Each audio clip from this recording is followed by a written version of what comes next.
अस्सलाम वालेकुम व्यूअर्स, मैं हूं एडवोकेट अली हैदर और आप देख रहे हैं मेरे यूट्यूब चैनल लॉ टाइगर्स। आज का हमारा टॉपिक सीआरपीसी के हवाले से है habeas corpus.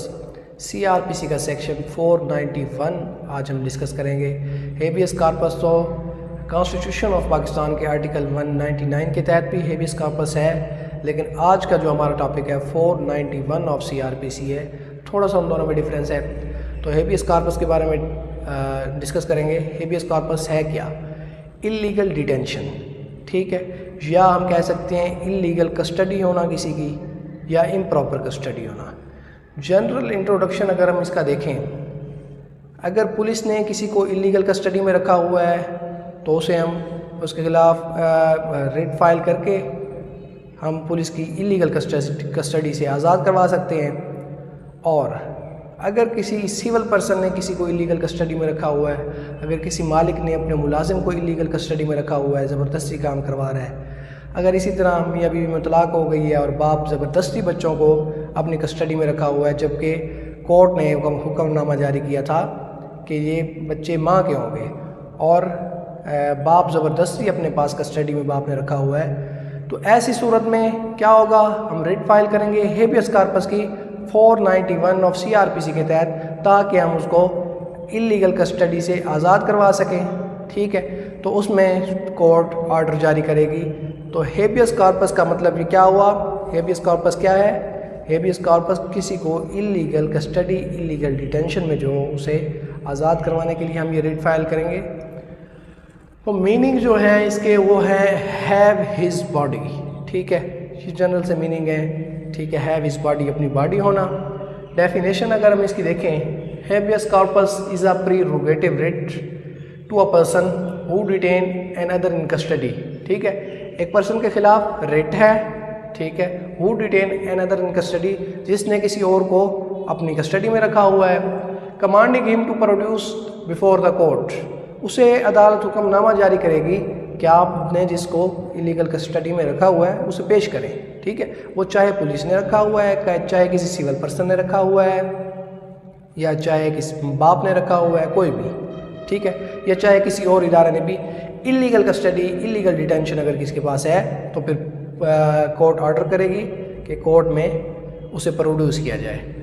Nature of proceedings जो है, proceedings under section 491 CrPC is of summary nature. Case law भी दिया हुआ है PLD 1994 सुप्रीम कोर्ट 85, ठीक है। समरी नेचर का क्या मतलब है? समरी नेचर का मतलब ये है कि कोर्ट मतलब के एक्सप्लेनेशन में नहीं जाएगी। कोर्ट जस्ट इतना देखेगी, 491 सीआरपीसी के तहत हाई कोर्ट जस्ट इतना देखेगी कि आया कि ये बंदा इलीगल कस्टडी में है या नहीं, इलीगल डिटेंशन है या नहीं, बस। अब पुलिस ने वैसे होता क्या है हमारे माशरे में, कॉन्स्टिट्यूशन ऑफ पाकिस्तान के तहत क्या है कि पुलिस जब किसी को अरेस्ट करेगी तो विद इन 24 आवर्स वो पेश करेगी मजिस्ट्रेट की अदालत में। लेकिन यहाँ क्या हो रहा है हमारी सोसाइटी में, 3-3 दिन, 4-4 दिन पुलिस रोज़नामचा में दर्ज ही नहीं करती कि हमारे पास फलां बंदे की कस्टडी है। तो फिर ऐसे में क्या होगा? ऐसे में हम 491 ऑफ सीआरपीसी की रिट फाइल करेंगे। अच्छा, अब पुलिस को हाई कोर्ट ने बुलाया कि आप आएँ, जब सेशन कोर्ट भी बुला सकती है कि आप आएँ, और पुलिस से पूछा गया कि आपने इलीगल कस्टडी में रखा हुआ है, इलीगल डिटेंशन। पुलिस अब ये कहे कि नहीं जी, इसने तो फलां जुर्म किया है, इसने ये किया है, इसने वो किया है। कोर्ट का इस चीज़ से कोई लेना देना नहीं है। कोर्ट जस्ट ये कहेगी आप ये बताएं आपने इलीगल कस्टडी में रखा हुआ है, आप इसे गिरफ्तार करके लाए हैं, अगर इसने इतने ही जुर्म किए हैं आप FIR दें इस पर, आप कोर्ट के सामने पेश करें इसे, कोर्ट देख लेगी खुद। आपने इलीगल कस्टडी में क्यों रखा हुआ है, इसे आज़ाद किया जाए, ठीक है। लाजमी नहीं है कि उसे आज़ाद ही किया जाए, अगर उसने कोई जुर्म किया है तो उस पर FIR की जाए, उसे कोर्ट के सामने पेश किया जाए ताकि फर्दर प्रोसीडिंग्स हों। अगर आपको रिमांड चाहिए आप कोर्ट से जाकर रिमांड लें, आप इलीगल डिटेंशन तो ना करें ना, इलीगली उसे कस्टडी में तो ना रखें, ठीक है। तो ये थी हेबियस कॉर्पस। और समरी नेचर का मतलब ये है कोर्ट डिटेल में नहीं जाएगी, ठीक है। कोर्ट जस्ट इतना देखेगी 491 ऑफ सीआरपीसी के तहत अगर हम रिट फाइल करते हैं, कोर्ट सिर्फ इतना देखेगी आया कि इलीगल डिटेंशन थी या नहीं थी, बस। इससे आगे फिर और जो फर्दर प्रोसीडिंग्स हैं वो कोर्ट देखेंगी। ये जो 491 ऑफ सीआरपीसी के तहत जस्ट इतना देखा जाएगा आया कि कस्टडी जो है वो लीगल है और इलीगल है। Who can file application under section 491 of CRPC। ये फाइल एप्लीकेशन कौन फाइल कर सकता है? वो बंदा खुद कर सकता है, पर्सन हिमसेल्फ, ठीक है। और हिज क्लोज रिलेटिव, उसका अपना कोई रिश्तेदार कर सकता है। हिज एडवोकेट, उसका वकील रिट फाइल कर सकता है, ठीक है। वैसे भी कोई कंसर्न बंदा भी कर ही सकता है। Delegation of powers by High Court. अब ये देखें, एक्चुअल पावर ये किसके पास है हेबियस कॉर्पस के रिट की? हाई कोर्ट के पास है। मैंने थोड़ी देर पहले इसी वीडियो में कहा है कि सेशन कोर्ट में भी रिट की जा सकती है, लेकिन वो कैसे? असल में ये पावर किसके पास है? हाई कोर्ट के पास है, लेकिन हाई कोर्ट ने अपनी ये पावर्स डेलीगेट की हुई हैं, ठीक है। ये पावर्स हाई कोर्ट ने किसको डेलीगेट की हुई हैं? तो सेशन जज को की हुई हैं, एडिशनल सेशन जज को की हुई हैं, और सेशन जज और एडिशनल सेशन जज भी ये रिट सुन सकते हैं, इसकी समाअत कर सकते हैं। 491 ऑफ CRPC की रिट सेशन जज और एडिशनल सेशन जज के पास भी हो सकती है। अच्छा, यहाँ तक तो हो गया कि हमने रिट फाइल कर दी, इलीगल कस्टडी में है किसी के कोई बंदा, ठीक है, हमने उसके खिलाफ रिट फाइल की। फिर जो कोर्ट है वो क्या डायरेक्शंस दे सकती है, या कोर्ट क्या ऑर्डर पास कर सकती है कि क्या करें, ये देखेंगे। Directions which can be passed under section 491 के तहत कोर्ट क्या कह सकती है, क्या ऑर्डर पास कर सकती है, ये क्या डायरेक्शन दे सकती है। Person be brought before court to be dealt with according law, ठीक है। पर्सन को क्या किया जाए? कोर्ट ये ऑर्डर पास कर सकती है कि उसे कोर्ट के सामने पेश किया जाए और उसे फिर लॉ के अकॉर्डिंग डील किया जाए। अब मैंने इसी वीडियो में पहले ही कहा है कि जब पुलिस ने किसी को कस्टडी में रखा हुआ है, अब वो कोर्ट ये नहीं है कि ये कहेगी अगर उसने जुर्म भी किया है और पुलिस आके बताती है इसने फलां फलां जुर्म किए हैं, तो कोर्ट ने ये नहीं कहना कि इसे आज़ाद कर दिया जाए। कोर्ट कहेगी भाई इसे अगर लॉ के मुताबिक इसकी प्रोसीडिंग्स की जाए, इसको कोर्ट के सामने पेश किया जाए, ठीक है। आप इलीगली ना करें, अगर ये मुजरिम है तो आप इस पर FIR दें और आप इसको कोर्ट में पेश करें, ठीक है। तो इसका मतलब ये पर्सन भी brought before the court, person को कोर्ट में लाया जाए, to be dealt with according to law, law के मुताबिक उससे डील किया जाए।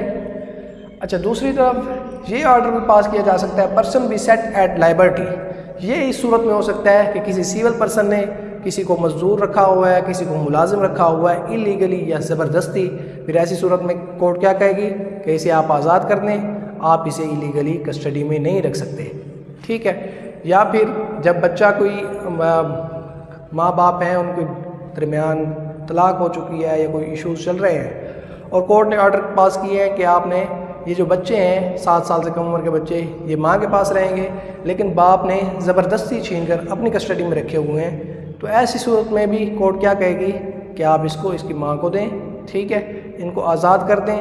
या लेबर है कोई तो फिर उसके बारे में भी ऐसा कहा जाएगा।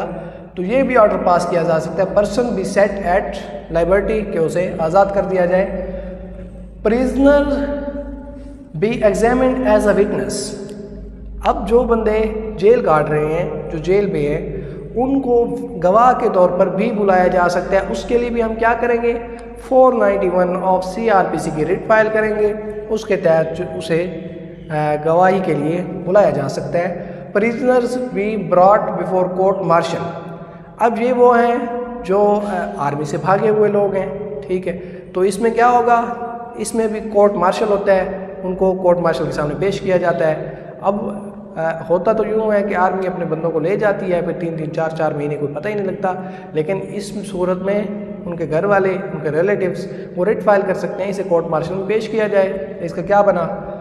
पर्पज़ ऑफ ट्रायल के मकसद के लिए भी उसे हेबियस कॉर्पस की रिट फाइल की जा सकती है 491 ऑफ CRPC के तहत। तो ये था आज का हमारा टॉपिक। हेबियस कॉर्पस क्या होता है? मैं दोबारा रिकॉल कर दूं, किसी को इलीगल कस्टडी में रखना, ठीक है, इलीगली या इम्प्रॉपरली। अब वो कस्टडी किसी इदारे की भी हो सकती है, पुलिस की भी हो सकती है, या फिर सिविल पर्सन की भी हो सकती है, माँ बाप की भी हो सकती है। कोई भी इलीगल कस्टडी होना ज़रूरी है। उसको हम आज़ाद करवाने के लिए क्या करेंगे? हेबियस कॉर्पस की रिट 491 ऑफ CRPC के तहत फाइल करेंगे। अब उसमें 2 चीज़ें हैं कि अगर पुलिस ने किसी को इलीगल कस्टडी में रखा हुआ है लेकिन वो मुजरिम तो है, फिर उसे ये नहीं कहा जाएगा कि आप इसे छोड़ दें, आप इसे आज़ाद कर दें, ये नहीं बस इतना कहा जाएगा अकॉर्डिंग टू लॉ आप डील करें इससे। अब सम एक्सेप्शंस भी हैं, कुछ एक्सेप्शंस ऐसी हैं कि उनमें ये रिट फाइल नहीं की जा सकती। Where person detained according law, जहाँ पर्सन को अकॉर्डिंग टू लॉ डिटेन किया गया है वहाँ तो नहीं हो सकता, ठीक है। इलीगल कस्टडी का मतलब क्या था, इलीगल विदाउट लॉ, ठीक है। जब अकॉर्डिंग टू लॉ किसी पर्सन को रखा हुआ है तो फिर हेबियस कॉर्पस की रिट तो फाइल नहीं हो सकती ना। Where concerned person is not situated within limits of its appellate criminal jurisdiction, उस हाई कोर्ट की अगर अपेलेट क्रिमिनल जुरिस्डिक्शन में नहीं है तो फिर ऐसी सूरत में भी उस बंदे को उस हेबियस कॉर्पस की रिट उस पर फाइल नहीं की जा सकती। एक और चीज़ भी है कि अगर पुलिस ने किसी को या किसी इदारे ने इस सूरत में कस्टडी में रखा हुआ है कि ये उसको जुर्म से बचाने के लिए, उसने जुर्म किया नहीं है लेकिन अगर उसे कस्टडी में नहीं रखेंगे तो हो सकता है वो जुर्म कर ले, ठीक है। इस सूरत में अगर कोई इतना ख़तरनाक किस्म का बंदा है तो उसे कस्टडी में रखा हुआ है तो फिर ऐसी सूरत में भी हेबियस कॉर्पस की रिट फाइल नहीं हो सकती। तो ये थी सम एक्सेप्शंस कि ऐसी सूरत में हेबियस कॉर्पस की रिट फाइल नहीं हो सकती। मैंने शुरू में ये भी बताया कि 199 article of constitution of Pakistan 1973 के तहत हेबियस कॉर्पस की रिट फाइल हो सकती है, लेकिन हेबियस कॉर्पस की रिट तो 491 ऑफ CRPC के तहत भी फाइल हो सकती है। क्या फ़र्क क्या है?